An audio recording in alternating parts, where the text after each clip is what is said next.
Welcome to The Timeless Mind, your fast track to life-changing wisdom from the world's most powerful books. If you crave the timeless lessons of the greatest minds, but don't have hours to spare, You're in the right place. you are in the right place. This is This is Series 2, episode 5. The Will to Power Nietzsche's Vision of the Future. Let's dive in. Okay, so today we are diving into the world of Friedrich Nietzsche through one of his most well-known and also most intensely personal works. Right. Thus Spoke Zarathustra, Thus Spoke Zarathustra. which is a really unique book. Yeah, it's written in a really unique style. It's got this kind of like poetic, It's like a prose poem, right? it's like a prose poem, right? Yeah, It's very dithyrambic and psalmodic. dithyrambic. Yeah, the introduction even says. Yeah, the introduction by his sister Sister. gives us a lot of good context A about lot of context. both the book and about Nietzsche himself. And you, our listener, have brought excerpts from this very book to our attention. to our attention. Mhm. And we want to use this deep dive to really explore Nietzsche's vision of the future of humanity, Right. Particularly this idea of the Superman. especially this concept of the Superman, Yeah, a term that's been which is so both fascinating often misunderstood. and often very misunderstood. Yeah. So we want to really get to the heart of what Nietzsche really meant What he was really getting at, by that and why it remains such a provocative idea, provocative idea, Right. even today. even still, Even today. hundreds of years later. Okay, so the introduction by Mrs. Förster, Nietzsche's sister. Nietzsche's sister. This gives us a really fascinating entry point, I think, into Yeah, I think she does a good job of kind of setting the stage. getting on the stage. And one of the quotes that she pulls from Nietzsche himself Yeah, is right. and it's so emphatic. It's Very strong quote. Very powerful quote. Never yet hath there been a Superman. never yet hath there been a Superman. And he says that emphatically. And it's interesting because that is not like a present day It's the relevant observation. That's like It's a declaration. that's a statement, right? Yep. It's like we are moving toward this thing, but it hasn't happened yet. Toward it. And she also makes the point You got to that get this. even the greatest and the smallest man Among us are all too similar. are all too similar. Yeah. It's almost as if he saw humanity Like we're stuck in a soul. stuck in a mold and he felt this real need And he's saying, to envision something beyond that. we need to break free of this mold. Break free. We from need it. something more than this. Right. And that's where this idea of the Superman comes in. And then she calls it the rearing of the Superman. She calls it the rearing of the Superman. Almost like With it's a new faith and hope. faith and hope. So that's a pretty fundamental aspiration for humanity. It is. It really signals a radical departure from If we're talking about the rearing of the Superman, like from we're existing talking about changing the very values and ideas. fabric of humanity. Right. Mhm. So to even start to grasp what Nietzsche And to grasp his intent. that's even getting at here, His intent. we have to consider how he himself defined this term Superman. Right. And this is And she mentions this from his private notes. his private notes. She quotes his private notes in the introduction. Right. He defined Superman. Superman. And this is so important. And he almost always uses the singular, He almost always used the singular. which is an important distinction. Superman. It's not Superman. Not Superman. It's Superman. It's one Superman. It's an ideal type, He defined it as the most thoroughly well-constituted type. the most thoroughly well-constituted type. And he contrasts this directly with that he contrasts with modern man modern man as he saw him. as he perceived him. Right. And he even saw She mentions that he Zarathustra himself even saw Zarathustra as embodying this idea. as an example of this Superman. Yeah.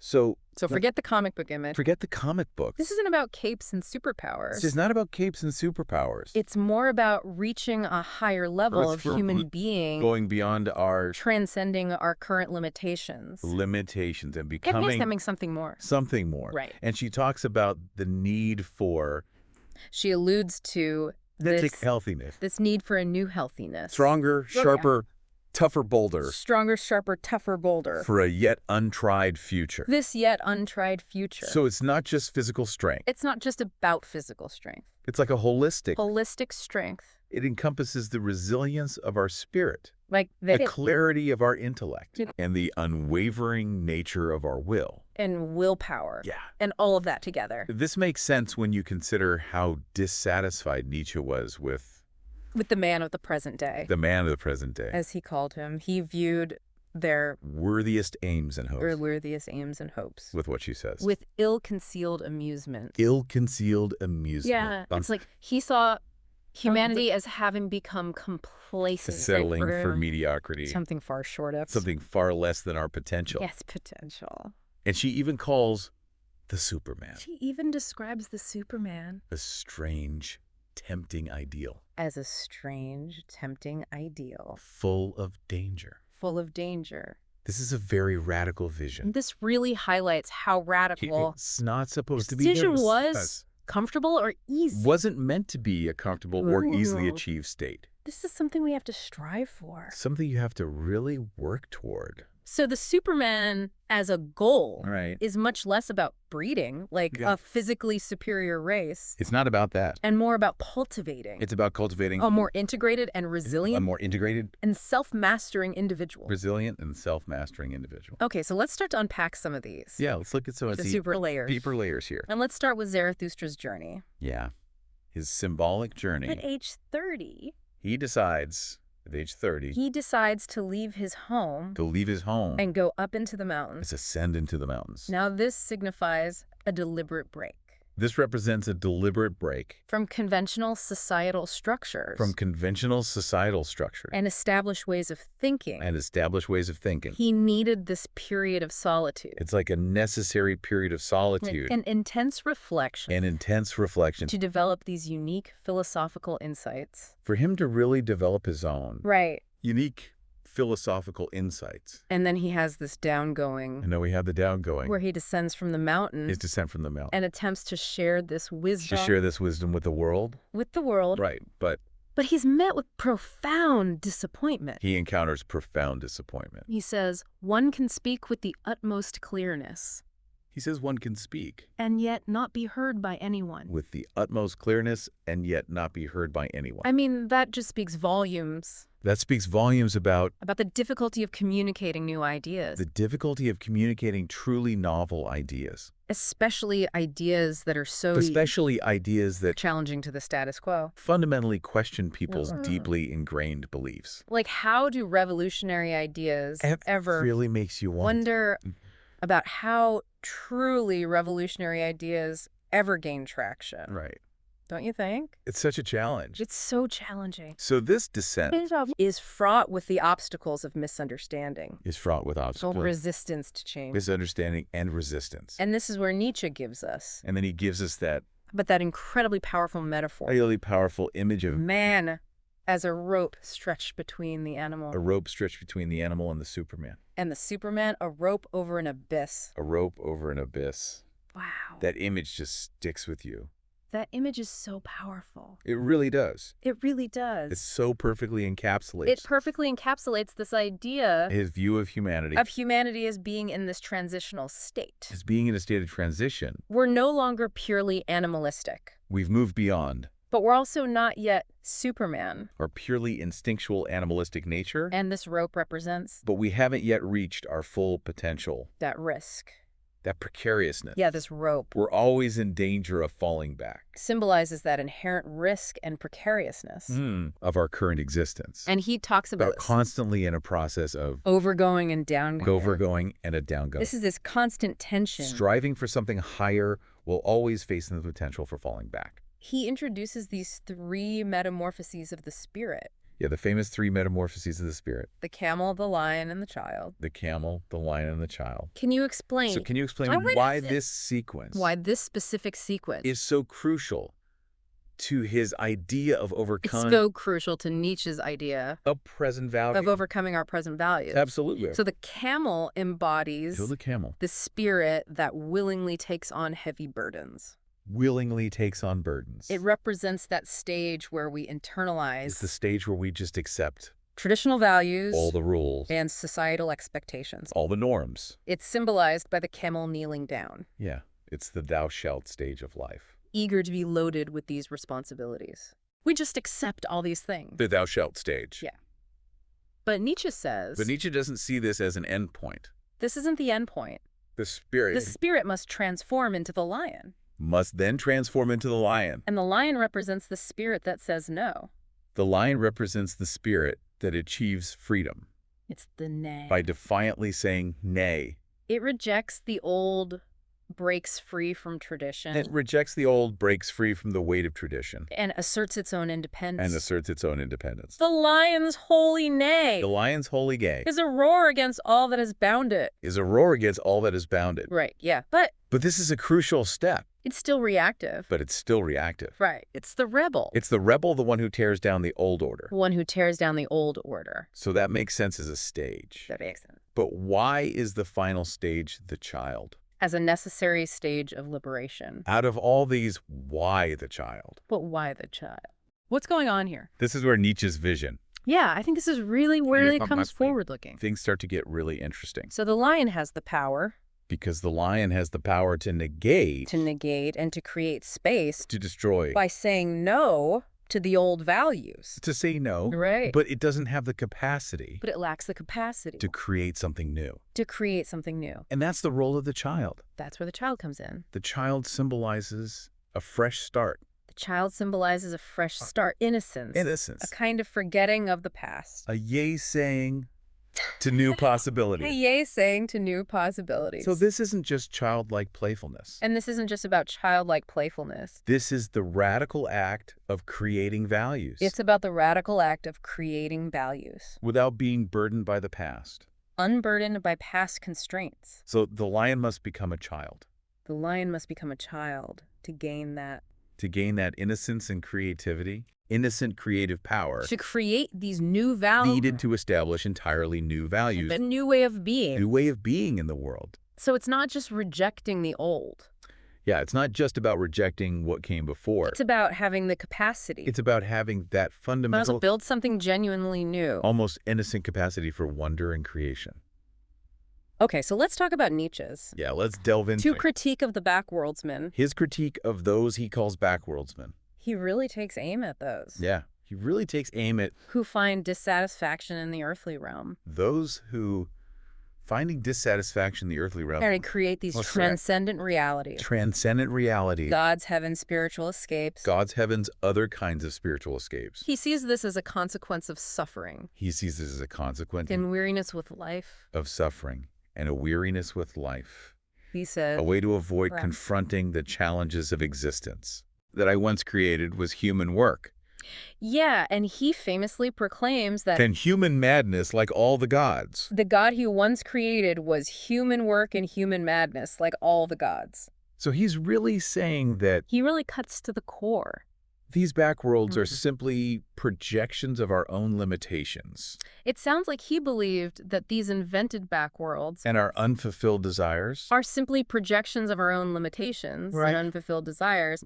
Instead of looking beyond man, Nietzsche emphasizes we need to focus on the creating self. The power of the creating self. He says this self, created for itself, esteeming and despising. It created for itself joy and woe. Created for itself esteeming and despising. It created for itself joy and woe. The creating body created for itself spirit as a hand to its will. The creating body created for itself spirit as a hand to its will. So we are the ultimate source. Yeah, so we are our own value. The ultimate source and meaning. Of our values. Right. And the meaning we find in life. Not some external divine authority. Not some external divine authority. And this leads to his concept of earthly virtue.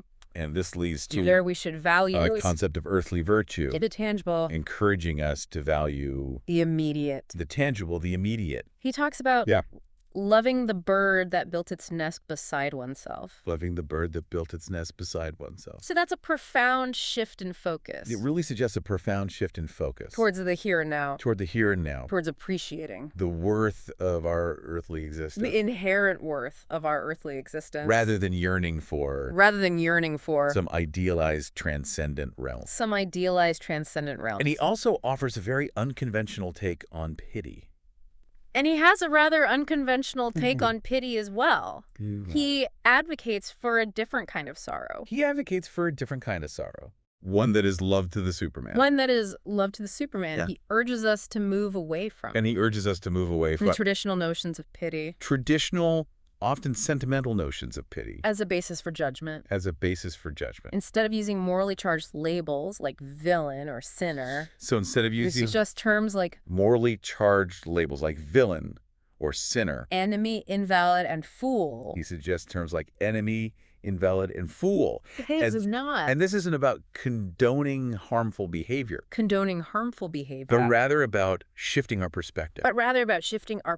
Away from moralistic condemnation. Away from this judgment. And toward understanding individuals. And towards trying to understand people. In terms of their potential for overcoming and growth. As beings on a spectrum of development. Yeah, almost like a more objective assessment. Moving toward or away from the Superman. Yeah, seeing people less as fixed moral categories. Okay. So this brings us to... And more as beings on a spectrum of development. The concept of the will to power. Either moving towards or away from this ideal of the Superman. No. This brings us... This is often misunderstood. Directly the concept of the will to power. Desire for dominance. Right. But how does it connect with... It's often misunderstood as... This idea of creating our own values. Simply a desire for dominance. But how does it connect? Zarathustra says that he found no greater power on earth. With this idea of creating our own values. That's good and bad. Zarathustra states that he found no greater power on earth. Than good and bad. Creates its own values as a means. And that each society, each people preservation. Creates its own values. So values are not universal truths. As a means of self-preservation. Handed down from on high. Yeah. This strongly suggests they are human inventions. That values are not universal truths. Yeah. Handed down from on high. Nietzsche says, but rather human inventions. Men have given unto themselves all their good and bad. Exactly. Nietzsche posits that men have given unto themselves all their good and bad. Values are not divinely ordained. Values are not divinely ordained. They're human constructs. They're human constructs, tools. Tools to ensure survival and flourishing. That societies develop to ensure their survival and flourishing. And this is a radical idea. This is a radical notion. Because it places all responsibility. Because it places the entire responsibility. Through morality and meaning. For morality and meaning. Squarely on the shoulders of humanity. So when Nietzsche talks about the will to power... Yeah, so when Nietzsche talks about... He's not just talking about controlling others. There's a will to power in this context. It's this fundamental drive. It's not just about wanting to control others. To assert ourselves. It's the fundamental drive. To shape our environment. Within individuals and societies. And to create meaning. To assert themselves. To shape their environment. And value. And crucially, to create meaning. That affirm our existence. And values that affirm their existence. And promote growth. And promote growth. So it's the fuel behind self-overcoming. Yeah, this active force. So Zarathustra raises a fascinating question. Is what fuels the ongoing project of self-overcoming? He says if different groups create their own values... And this leads to... Is humanity itself somehow lacking? Fascinating question. Because it lacks a single... Zarathustra raises... overarching goal. Yeah, he says... So if values are human creations for self-preservation... If different groups create their own value... Different cultures have developed... Is humanity itself somehow lacking? Their own often conflicting value system. Because it lacks a single overarching goal. And what is the ultimate purpose? So if values are... human creations for self-preservation. Nietzsche doesn't give a definite answer. And different cultures have developed their own often conflicting value systems. The creation of a unifying and elevating goal, then what is the ultimate purpose? Perhaps embodied in the striving for the Superman. For humanity as a whole. Is the crucial next step. Yeah. In our collective development. Nietzsche doesn't provide. So the will to power in this sense. A definitive answer. Isn't just about individual ambition. Right. It's about our collective power. The implication is... to define our purpose. That the creation of a unifying... and create a shared vision. An elevating goal, perhaps embodied in this, striving towards the Superman. Let's talk about Nietzsche's perspective. Might be the crucial next step. On self-love. In our collective development. He has a very specific... So the will to power, in this sense... understanding of this. Isn't just about individual ambition. He says, one must learn to love oneself. But about the collective power. But he makes a clear distinction to define our purpose between this and create a shared vision for the future. And the self-love of the sick Right. he advocates for. So let's turn now A healthy and wholesome love to Nietzsche's perspective on self-love. That allows us to be content in our own company, to endure being with oneself. He has a very specific understanding of this. And not go roving about. Yeah, he does. Yeah. He states one must learn to love oneself. Superficial connections. But he makes a clear distinction in brotherly love between this and the self-love of the sick. This is a stark contrast He advocates to conventional ideas of selfless altruism. for a wholesome and healthy love. Right. That allows one to be content. He sees self-affirmation in their own company as essential. Yeah, to endure. If you can't appreciate your own being, to be with oneself. And find value in yourself. And not go roving about. How can you genuinely contribute or value others? Superficial connections in brotherly love. So it's a rather stark contrast. He sees this outward focus to conventional ideas, often disguised as altruism, selfless altruism, as a potential avoid. It is of confronting our own inner life. Nietzsche sees a strong sense of self-affirmation we have to achieve as absolutely essential. That inner wholeness. If you lack a fundamental appreciation before we can extend for your own being and can't find value ourselves to others within yourself, how can you genuinely contribute? And he also mentions this idea or value others of the spirit of gravity in a meaningful way, which we can think of as the weight. So he sees this of tradition, societal expectations, excessive outward focus, and pre-established moral codes, often disguised as altruism, that are pulling us down as a potential avoidance and preventing us from reaching our full potential. Of confronting one's own inner life. It's that resistance we feel. Yeah, it's about towards breaking free, achieving a state of and creating our own values, inner wholeness and self-sufficiency. So we need to liberate ourselves before genuinely extending themselves to others. Self-love and self-creation. And he also mentions this idea of the spirit of gravity. The excerpts we're looking at today. Which we can think of as the weight. Don't directly address the eternal recurrence of traditions, societal expectations, and pre-established moral codes. This is such a foundational element of Nietzsche's philosophy and the very back and prevent us from reaching our full potential. For Zarathustra's teachings. Yeah, it's that internal resistance. Can you briefly explain its relevance? You feel towards breaking free. To this idea of creation. And creating our own value. And overcoming. Yeah, so we need to liberate ourselves. Absolutely. So, as the introduction mentions, from these externally imposed judgments, Nietzsche conceived of the eternal recurrence to truly embrace self-love and the project of self-creation. That he started writing Thus Spoke Zarathustra. Right. And this idea that every moment of our lives, while the excerpts we're focusing on today will repeat infinitely, don't directly address the eternal recurrence, serves as an ultimate test of our values, the foundational element in our choices of Nietzsche's philosophy. We're compelled to ask ourselves, and the backdrop, is this a life for Zarathustra's teaching? Are these the values that I would willingly live again and again? Could you briefly explain for all eternity its relevance to this idea of creation? Self-overcoming imbues the act of self-overcoming. Absolutely. And the creation of affirmative values. Expert.